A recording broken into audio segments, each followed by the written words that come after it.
The Venezuelan pivot the era of the shadows. For nearly 2 decades, Venezuela was the crown jewel of the anti-Western alliance.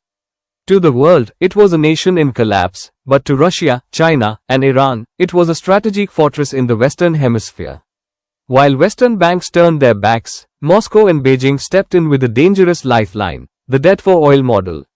Russia provided the muscle, S-300 missiles and Sukhoi jets to guard the Miraflores Palace.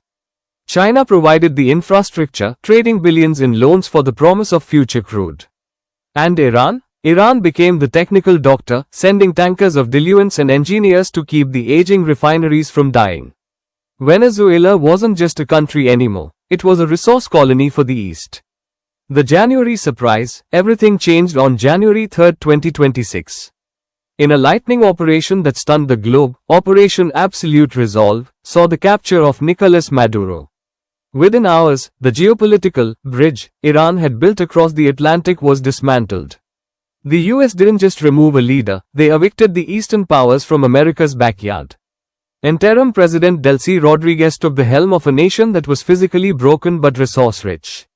But the timing of this operation wasn't a coincidence. The US knew what was coming next in the Middle East.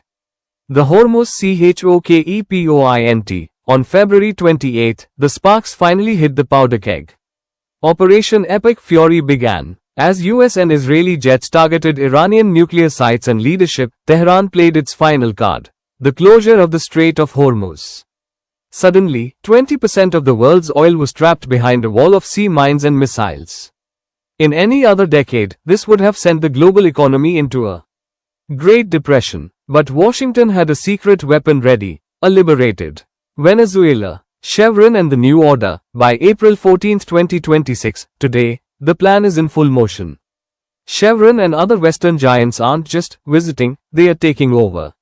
With the Middle East in a fragile ceasefire and the strait partially blocked, Venezuelan crude is the only thing keeping global gas prices from hitting $10 a gallon.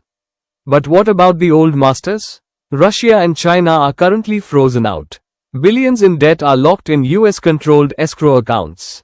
The US Treasury is auditing every Russian tank and every Chinese road, labeling them odious debt, money borrowed by a dictator to oppress his people, which the new Venezuela refuses to pay back in full. The conclusion: we are witnessing the birth of a new global energy order. A world where resource-backed loans are being replaced by Western cash and reconstruction. As Maduro awaits trial and Iran sits in the shadow of a counter-blockade, one thing is clear: the battle for the 21st century isn't just fought with missiles, it's fought with the